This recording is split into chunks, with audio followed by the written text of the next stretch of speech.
तो डियर हम लोग जो है फाउंडेशन इंजीनियरिंग में शैलो फाउंडेशन जो चैप्टर्स था फर्स्ट चैप्टर उसके बारे में हम लोग जो है डिस्कस कर रहे थे। तो इस चैप्टर्स में अब हम लोग आगे बढ़ेंगे और क्वेश्चन डिस्कशन कर रहे थे। तो आज का पहला क्वेश्चन यहाँ पे बोला जा रहा है कि एक रेक्टेंगुलर फुटिंग है जिसका साइज 2.8 गुने 3.5 मीटर है, embedded in A clay layer पे जो है रखा गया है, मतलब इम्बेड किया गया है। And a vertical load is placed with an eccentric of 0.8 metre as shown in figure। इसमें इसेंट्रिसिटी जो है मतलब लोड जो है 0.8 मीटर अवे फ्रॉम सेंटर लग रहा है फुटिंग पे। Take bearing capacity factor NC is equal to 5.14, NQ is equal to 1 और NY is equal to 0। Shape factor SC is equal to 1.16, SQ is equal to 1, SY is equal to 0। Depth factor DC is equal to 1.1, DQ is equal to 1, DY is equal to 0 and inclination factor IC is equal to 1, IQ is equal to 1 और IY is equal to 1। यहाँ पे आप ये figure देख पा रहे होंगे, ये जो डेप्थ है फुटिंग का वो 3.5 मीटर है और विड्थ जो है 2.8 मीटर है। लोड सेंटर पे लगना चाहिए था लेकिन सेंटर पे न लगकर सेंटर से 0.8 मीटर अवे लग रहा है फुटिंग पे। ठीक है, यहाँ पे gamma is equal to 18.2 kilo newton per metre cube, phi is equal to 0 और C is equal to 40 kilo newton per metre square ये वैल्यू दिया गया है क्ले के लिए। ठीक, तो हमें यूज करना है मेयरहॉफ मेथड्स के अनुसार लोड निकालना है that can be on the footing with factor of safety 2.5। Factor of safety कितना लेना है? 2.5 लेना है, यानी सेफ लोड हमें जो है कैलकुलेट करने हैं। तो अल्टीमेट बियरिंग कैपेसिटी निकालने के लिए फॉर्मूला होता है QU is equal to CNC SC IC DC plus sigma bar NQ SQ IQ DQ plus 0.5 B N बाई IY SY DY। तो यहाँ पे हमारा NY जो है 0 है, तो NY 0 है, IY भी 0 है, तो ये दोनों 0 है, तो ये पूरा टर्म जो है हमारा क्या हो जाएगा? 0 हो जाएगा। तो बच जाएगा फर्स्ट टर्म और सेकंड टर्म। तो फर्स्ट टर्म और सेकंड टर्म में हम लोग जो है डाटा को पुट करेंगे, तो वैल्यू जब पुट करेंगे है ना, वैल्यू जब पुट करेंगे तो यहाँ से जो वैल्यू आएगा ये हमारा क्या कैलकुलेट होकर आ जाएगा? ये आ जाएगा 262.34 kilo newton per metre square. और net ultimate bearing capacity is equal to होता है ultimate bearing capacity minus sigma bar, है ना, यानी ओवरबर्डन प्रेशर जो है। तो यहाँ पे जो है ओवरबर्डन प्रेशर करेंगे तो यहाँ पे क्या आ जाएगा? Safe load is equal to net ultimate load divided by factor of safety plus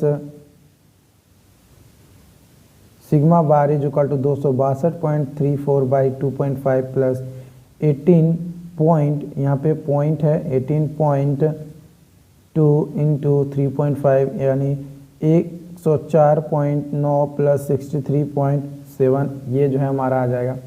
देखो ये क्यों आया? क्योंकि यहाँ पे गामा DF और गामा DF कट जाएगा, क्योंकि यहाँ पे सारा का वैल्यू क्या है? 1 है। तो सारा का वैल्यू जब 1 है तो ये क्या है? गामा है और ये DF है, यानी डेप्थ ऑफ फुटिंग है।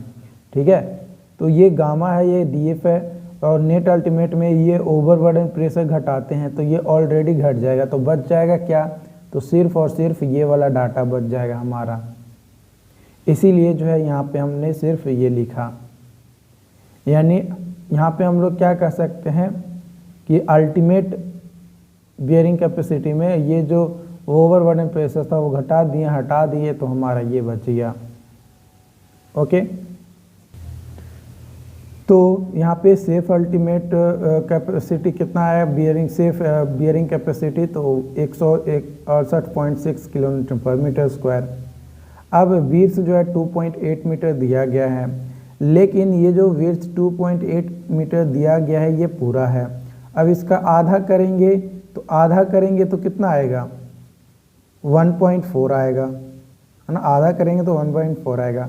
लेकिन reduced area is equal to निकालने का फॉर्मूला था b minus 2ex into L. तो 2.8 माइनस 2 इंटू 0.8 इंटू 3.5 करेंगे तो आ जाएगा 4.2 मीटर स्क्वायर। तो जो सेफ बियरिंग कैपेसिटी आया और जो रिड्यूस्ड एरिया आया, इन दोनों को आप प्रोडक्ट करेंगे तो सेफ लोड आ जाएगा। तो सेफ लोड आ जाएगा 168.6 गुने 4.2 यानी 708.12 किलो न्यूटन। ये हमारा जो है यहाँ पे आंसर हो जाएगा। फिर आप किसी के भी क्वेश्चंस को आप आसानी से बना सकते हो, बशर्ते आपके अंदर जुनून होना चाहिए। और अगर आप प्रॉपर तरीके से प्रैक्टिस करोगे तो डेफिनेटली आपसे जो है क्वेश्चंस बनेंगे। प्रैक्टिस नहीं रहने के कारण से क्वेश्चंस जो है नहीं बन पाते हैं। तो इसलिए प्रॉपर प्रैक्टिस आपको होना बहुत ज़रूरी है ताकि आप अच्छे तरीके से क्वेश्चंस को सॉल्व कर सकें। चलिए अगली क्वेश्चंस है, a square footing of 4 metre side is placed at 1 metre depth in a sand deposit. The dry unit weight gamma of sand is 15 kilonewton per meter cube. This footing has an ultimate bearing capacity 600 kilopascal. Consider the depth factor dq is equal to dy is equal to 1 and bearing capacity factor ny is equal to 18.75.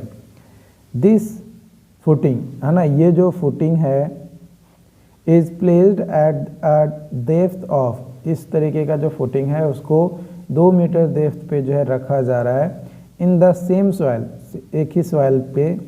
For factor of safety 3.5 है ना, 3.5 है। As per टरजागी theory के अनुसार the safe bearing capacity in kilo pascal of this footing would be, क्या होगा। तो ठीक है, क्या होगा वो बताना है। पहले जो है स्क्वायर फुटिंग को 4 metre side is placed at 1 metre depth, 1 metre depth पे पहले जो है सैंड पे रखा जा रहा है। उसके बाद 1 मीटर के बाद उसको जो है 2 मीटर पे रखा जा रहा है। तो चलिए सबसे पहले जो है हम लोग 1 मीटर डेप्थ पे जब हमारा फुटिंग को रखा जा रहा है तो कितना अल्टीमेट बियरिंग कैपेसिटी आ रहा है, तो 600 अल्टीमेट बियरिंग कैपेसिटी जो है हमारा आ रहा है।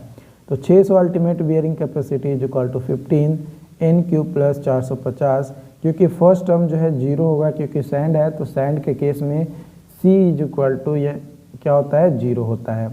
तो बाकी ये वैल्यू जो है हम लोग यहाँ पे ले लेंगे। तो यहाँ पे gamma D F D Q N Q plus 0.4 B gamma N Y D Y आ जाएगा 1 मीटर डेप्थ पे। तो यहाँ पे पूरा वैल्यू पुट कर देंगे यहाँ पे, तो आ जाएगा ये। तो एन क्यू यहाँ से कैलकुलेट हो जाएगा 10, है ना। एन क्यू का जो वैल्यू है वो कितना हो जाएगा 10। जब N Q is equal to 10 आ गया तो अब हम लोग जो है अल्टीमेट बियरिंग कैपेसिटी निकालेंगे डेप्थ 2 मीटर पे। तो फर्स्ट टर्म तो 0 है, सेकेंड टर्म से ही हम लोग आएंगे। तो सेकेंड टर्म में gamma is equal to 15, depth is equal to 2, N Q is equal to 10 और D Q is equal to 1, 0.4 B is equal to 4 और N Y is equal to 18.75, Y is equal to 15 और D Y is equal to 1।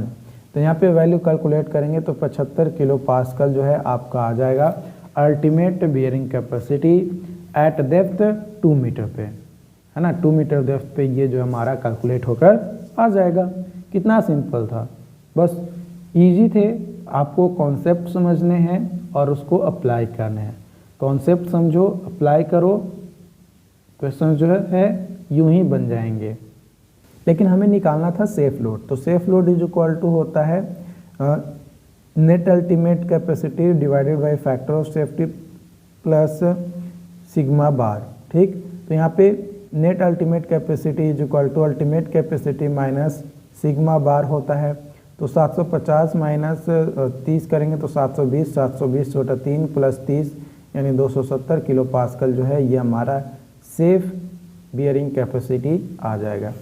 अगला questions यहाँ पे आपके सामने है। Questions कहा जा रहा है कि a square footing of 2 meter side resting on the surface of homogeneous soil bed having the properties, है ना, एक homogeneous soil bed पे जो है रखा जा रहा है 2 मीटर साइड का फुटिंग का।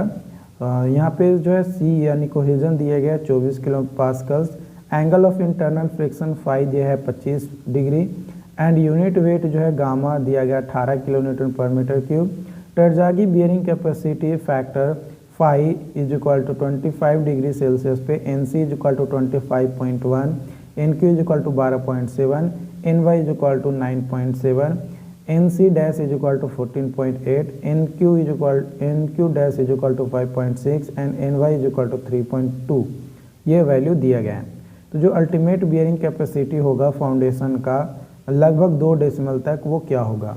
तो जनरल शियर फेल्यूर के केस में ultimate bearing capacity is equal to 1.3 CNC plus sigma bar NQ plus 0.4 NYY। तो यहाँ पे सिग्मा बार जो है ओवरबर्डन प्रेशर जो है 0 होगा, तो फर्स्ट टर्म और लास्ट टर्म बच जाएगा। तो अल्टीमेट बियरिंग कैपेसिटी आ जाएगा 1.3 गुने 24 गुने 25.1 और प्लस 0.4 इंटू 2 इंटू 18 इंटू 9.7। तो यहाँ पे कैलकुलेट करेंगे तो अल्टीमेट बियरिंग कैपेसिटी आएगा 922.8 किलो पास्कल्स। किस केस में? जनरल शियर फेल्यूर के केस में। वही लोड शियर फेल्यूर के केस में बात किया जाए तो Q इज इक्वल टू आ जाएगा 1.3 C dash NC dash plus sigma तो 0 होगा, सिग्मा बार तो ये पूरा सेकेंड टर्म 0 रहेगा, plus 0.4 B gamma NY dash. तो वैल्यू पुट करेंगे 1.3 गुने 2/2 ऑफ 24 गुने 14.8 प्लस 2 इंटू 0.4 इंटू 18 गुने 3.2। तो यहाँ पे अल्टीमेट बियरिंग कैपेसिटी आ जाएगा 353.94 किलो पास्कल्स। तो ये लोकल शियर फेल्यूर के अनुसार आ गया और जनरल शियर फेल्यूर के अनुसार आ गया। तो फुटिंग रेस्टिंग ऑन ग्राउंड पे रेस्ट कर रहा है, इसका मतलब Q इज इक्वल टू क्या होगा? 0 होगा। Q क्या होगा? 0 होगा। तो देखिए यहाँ पे जो है आप लोकल शियर फेल्यूर के अनुसार भी आप आंसर लिख सकते हैं जनरल शियर फेल्यूर के अनुसार। तो आपके एग्ज़ाम में जो आंसर्स आपको मैच करेंगे उसके अनुसार ले लेंगे, बट ज़्यादातर कोशिश किया जाता है कि पहले लोकल शियर फेल्यूर के अनुसार जो है क्वेश्चंस को डिज़ाइन किया जाए। ठीक है, अगर ये डिज़ाइन हो जाता है तो अच्छी बात है, क्योंकि इतना ही लोड पे हम लोग उसको बोल दे रहे हैं कि नहीं भाई अब नहीं देंगे, इससे ज़्यादा देंगे तब ना फेल होगा, इससे कम देंगे तो फेल नहीं होगा। और ये देखो ये तो बहुत ज़्यादा है इससे, इसीलिए जो है पहले लोकल शियर फेल्यूर यहाँ पे जो है किया जाता है। यहाँ पे जो है थोड़ा टाइपिंग मतलब लिखने में जो है गलती हो गया है, यहाँ पे लोकल होगा, यहाँ पे local shear failure. Okay, I hope कि आज का सेशन समझ में आया हो। अगर फिर भी कोई डाउट्स आता है, कोई कन्फ्यूजन रहता है तो आप हमें ज़रूर बताएं, ताकि आपकी जो है बेहतर तरीके से मदद की जा सके। क्योंकि आप मैसेज करके हमें बताइएगा चैट बॉक्स में, तभी तो हमें पता चलेगा ना कि हमें और क्या सुधार करनी है, कितने और क्वेश्चंस बताने हैं, ये सारी चीज़ें। ओके।